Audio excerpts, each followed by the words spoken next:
حمدا لربنا الأجل في فيضه لنا نهل حمدا لربنا الأجل في فيضه لنا نهل أعطى العطاء والنفل وكم بوصله شمل إن عاقب کیفیت مطالعۃ الکتب. اس صفحے کو آپ غور سے دیکھیں. اسی صفحے کی روشنی میں آج کی باتیں انشاءاللہ پیش کی جائیں گی.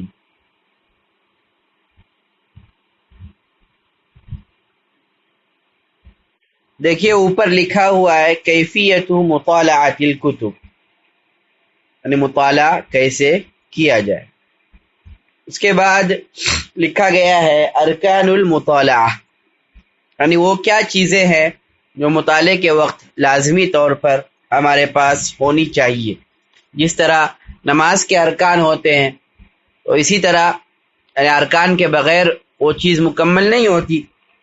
اسی طرح مطالعہ کے ان ارکان کے بغیر مطالعہ مکمل نہیں ہو سکتا. وہ کیا ہے؟ الکتاب، مطالعے کے لیے کتاب ہونی چاہیے. الکراسہ، کاپی ہونی چاہیے. القلم، قلم ہونا چاہیے. المرسم، پینسل ہونی چاہیے. المعجم، اور لغت ہونی چاہیے، ڈکشنری ہونی چاہیے، قاموس ہونی چاہیے. پھر آگے والشیء الضروری مع هذه الاشیاء الاخلاص، اور ان سب کے ساتھ سب سے اہم چیز جو ہے وہ اخلاص ہے. اخلاص جو اصطلاحی معنی میں بھی اور لغوی معنی میں بھی ہم نے بریکٹ میں وہاں پر دیا ہے التوجہ.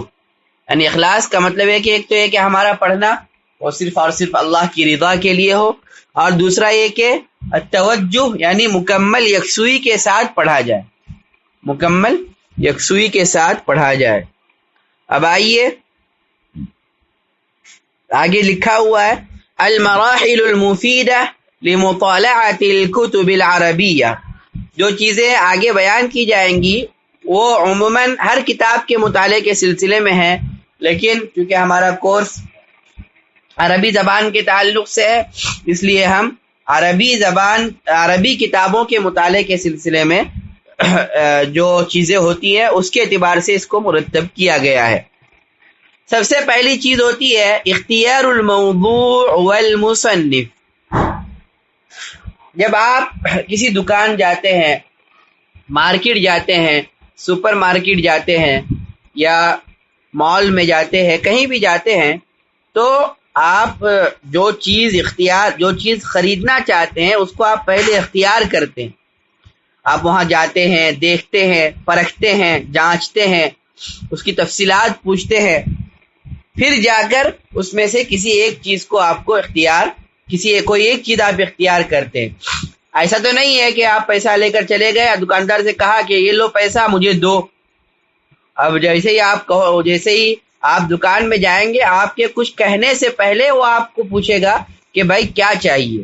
جب تک آپ کیا چاہیے انتخاب نہیں کریں گے اس وقت تک جو ہے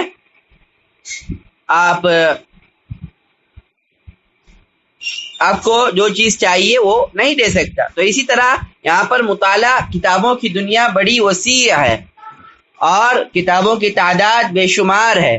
اور آپ کو سب سے پہلے تو موضوع کا انتخاب کرنا ہے کہ کس موضوع پر آپ مطالعہ کرنا چاہتے ہیں. مثال کے طور پر ہم نے عربی زبان و ادب کا موضوع انتخاب کیا. اس کے بعد آتا ہے اسی کے ساتھ جڑا ہوا مصنف. کسی بھی موضوع پر ایک تو کتابیں بے شمار، موضوعات بے شمار، اور پھر موضوعات پر لکھنے والے بے شمار. موضوعات پر لکھنے والے بے شمار، بہت زیادہ لوگ ہیں جو ایک موضوع پر لکھتے ہیں. تو آپ کیا ہر ایک کو آپ پڑھیں گے یا آپ کو کسی ایک کو اختیار کرنا ہوگا؟ تو اس سلسلے میں آپ جو ہے اگر خود سے کر سکتے ہیں بہت اچھا، لیکن اگر آپ کو دشواری ہو، آپ خود سے نہیں کر سکتے، تو اس میں آپ اپنے بڑے سے یا جانکار سے یا اساتذہ سے مشورہ لیں کہ کس موضوع پر آپ کو مطالعہ کرنا چاہیے اور اس موضوع پر کون سے ماہرین ہیں جو اس موضوع پر لکھتے ہیں اور کن کی کتابوں کا مطالعہ کرنا چاہیے. پھر آگے بڑھیے اختیار الکتاب.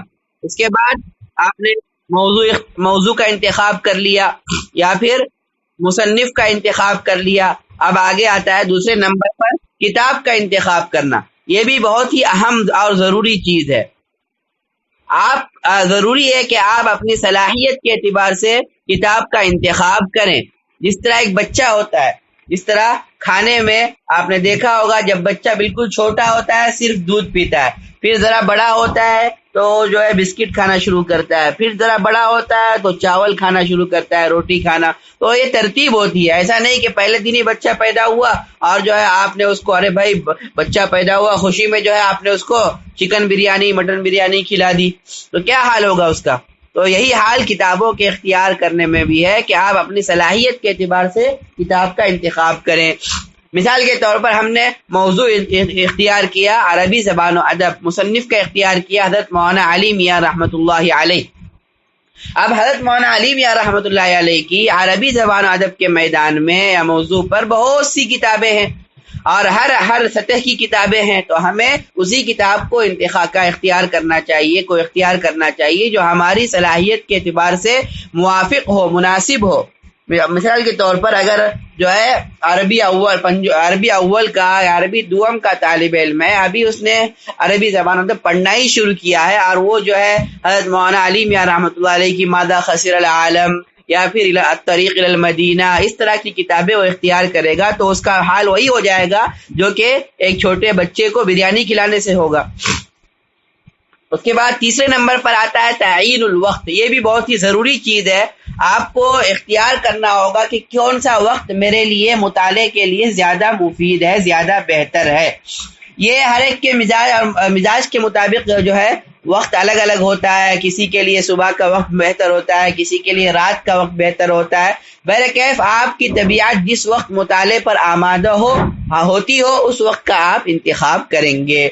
عام طور پر علماء اکرام نے کسی بھی علمی کام کے لیے علماء نے سب سے بہترین وقت وہ تہجد کا وقت بتایا ہے کہ تہجد کے وقت میں اگر کوئی مطالعہ کرتا ہے تو یا کوئی بھی علمی کام کرتا ہے تو دن میں اگر کوئی کام 1 یا 2 گھنٹے میں کرتا ہے تو وہی وہ رات میں تہجد کے وقت میں وہ کام جو ہے بآسانی آدھے گھنٹے میں کر سکتا ہے. اس کی بہت سی وجوہات ہیں. ایک تو یہ کہ تہجد کے وقت میں انسان جو ہے ذہنی اعتبار سے بالکل چست ہوتا ہے اور وہ ہر طرح کے جھمیلوں سے جو ہے آزاد ہوتا ہے، جسم بھی اس کا جو ہے آرام کر لیتا ہے، ذہن بھی آرام کر لیتا ہے، تو ہر اعتبار سے وہ چست ہوتا ہے تو کام جو ہے جلدی ہوتا ہے. ادھر اس وقت جو ہے شور نہیں ہوتا، ہنگامہ نہیں ہوتا، کوئی آپ کو جو ہے آپ کے کام میں خلل ڈالنے والا نہیں ہوتا. اس لیے سب سے بہترین وقت جو ہے وہ فجر سے پہلے کا وقت بتایا گیا ہے. باقی آپ اپنے مزاج اور اپنی صلاحیت کے اعتبار سے وقت کا انتخاب کر سکتے ہیں.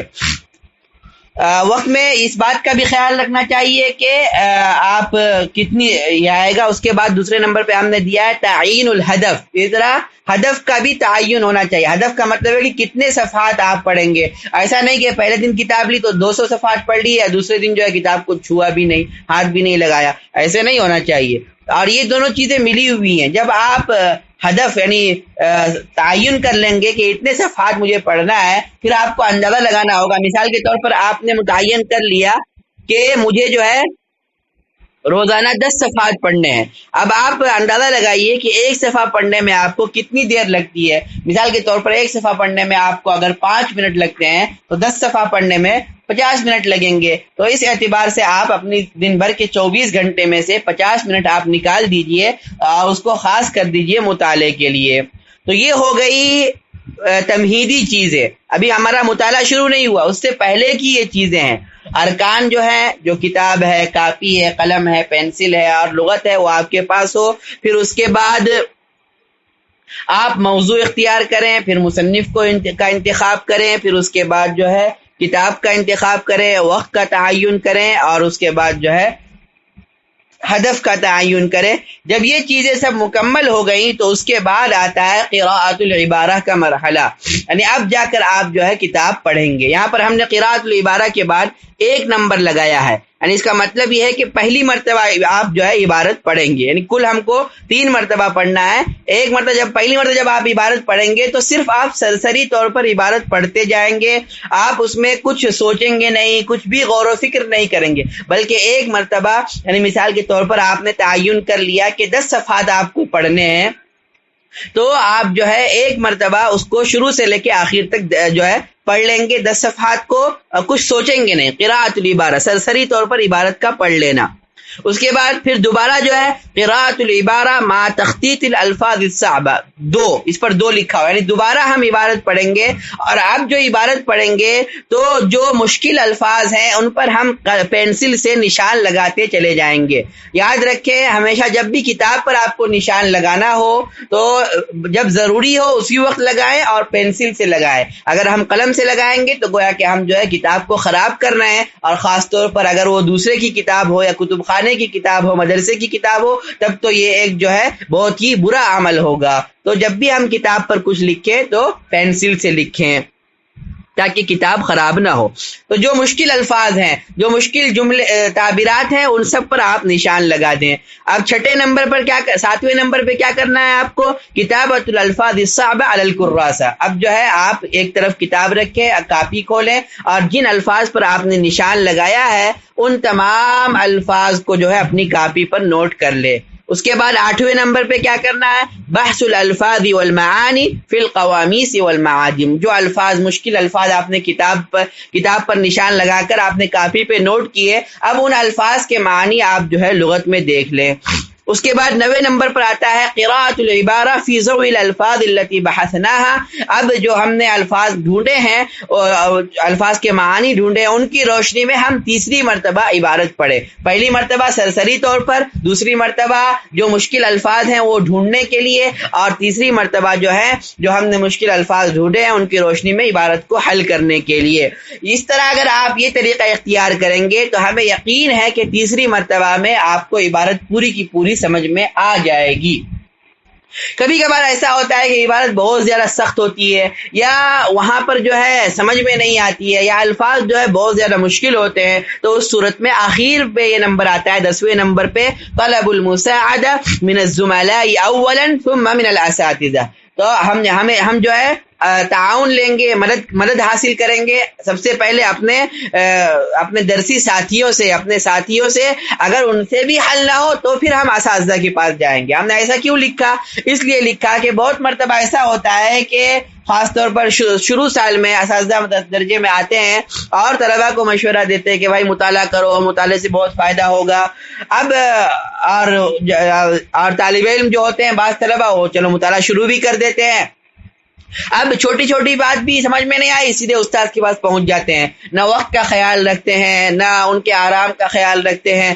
اب جب آپ ان کے آرام میں خلل ڈالیں گے، ان کو تکلیف پہنچائیں گے تو وہ ناراض ہو جائیں گے، پھر وہ ڈانٹ دیتے ہیں۔ طلبہ کہتے ہیں کہ دیکھو ہم نے جو ہے وہ استاد کے کہنے پر مطالعہ شروع کیا، اور جب ہم پوچھنے گئے تو جو ہے انہوں نے ہمیں بھگا دیا۔ تو جب ہمیں خود اس کا خیال رکھنا ہے۔ بہت سی مرتبہ ایسا ہوتا ہے کہ وہی بات پوچھنے کے لیے چلے جاتے ہیں جس کی وضاحت استاد نے درجے میں کر دی ہے، تو یہ تو اور خطرناک بات ہو جاتی ہے۔ تو جب بھی آپ کو کوئی دشواری پیش آئے تو پہلے آپ اپنے ساتھیوں سے اس کو حل کرنے کی کوشش کریں، اور اگر نہ ہو تو پھر جو ہے اساتذہ کے پاس جائیں۔ تو یہ ہو گیا تلک عشرۃ کاملہ، یہ 10 چیزیں ہیں، 10 مراحل ہیں۔ اس طرح آپ اگر کتاب کا مطالعہ کریں گے تو اللہ کی ذات سے امید ہے کہ انشاءاللہ آپ کو مطالعے میں آسانی ہوگی، اور جو دشواریاں ہیں وہ ختم ہو جائیں گی، اور بڑی آسانی سے آپ کا مطالعے کا سفر جو ہے یہ جاری رہے گا۔ اس کے بعد ہم نے اس کے ساتھ ساتھ اور بھی کچھ چیزیں لکھی ہیں، الاشیاء الضروریہ، ضروری چیزیں، یعنی وہ ضروری چیزیں جن کا مطالعے کے دوران خیال رکھنا ضروری ہے۔ التنوع، جب بھی ہم مطالعہ کریں تو اس میں الگ الگ چیزوں کو اختیار، ایسا نہیں کہ ایک کتاب لی تو آپ اسی کو مطالعہ کر رہے ہیں، ایک ہی مصنف کو پڑھ رہے ہیں یا ایک ہی موضوع کا مطالعہ کر رہے ہیں، ایسا نہیں ہونا چاہیے، بلکہ موضوعات میں بھی تنوع ہو، اور اسی طرح جو ہے مصنف میں بھی تنوع ہو، اور جو ہے کتابوں میں بھی تنوع ہونا چاہیے۔ التعمق، جو بھی ہم مطالعہ کریں تو بڑے غور و فکر کے ساتھ مطالعہ کریں، اور خاص طور پر اس کے الفاظ تعبیرات پر غور کریں۔ التوسع، اور کثرت سے مطالعہ کریں، ہے نا، ایسا نہیں کہ ایک دو کتابیں لی یا اسی کا مطالعہ کر رہے ہیں۔ توسع، چوتھی چیز ہے المشورہ، جب بھی مطالعہ کریں تو مشورے سے مطالعہ کریں.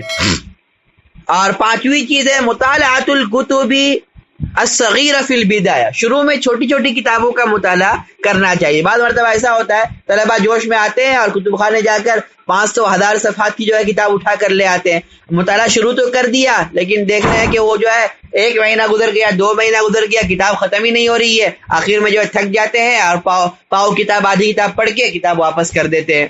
تو اس کے لیے بہتر یہ ہے کہ شروع میں جو ہے چھوٹی چھوٹی کتابیں پڑھیں گے تو اس سے آپ کی اہمیت میں جو ہے ہمت جو ہے بڑھے گی کہ بھائی ہاں 1 کتاب میں نے مطالعہ کر لی، 2 کتاب مطالعہ کر لی. پھر آہستہ آہستہ آپ جو ہے اس کے حجم کو بڑھاتے جائیں. اس کے بعد اعداد قائمۃ الکتب للمطالعۃ والحصول علیہ، آپ جن کتابوں کا آپ کو مطالعہ کرنا ہے ان تمام کتابوں کی فہرست آپ تیار رکھیں اور وہ کتابیں بھی آپ کے پاس تیار رکھیں. بہت سی مرتبہ ایسا ہوتا ہے مطالعے کا شوق پیدا ہوا اور ہم نے اپنے دل میں یہ عہد و پیمان کر لیا، یہ عزم کر لیا کہ روزانہ ہمیں جو ہے 10 صفحے 20 صفحے 50 صفحے کا مطالعہ کرنا ہے، اور ایک کتاب ماشاءاللہ مکمل بھی کر لی. اب دوسری اس کے بعد کس کتاب کا مطالعہ کریں یہ سمجھ میں نہیں آ رہا ہے، اور جب تک سوچتے رہے تب تک جو ہے جو جذبہ تھا وہ سرد پڑ گیا. یا پھر کتاب نام تو معلوم ہے کہ اس کتاب کا مطالعہ کرنا ہے لیکن عین موقع پہ وہ کتاب ہی نہیں مل رہی ہے.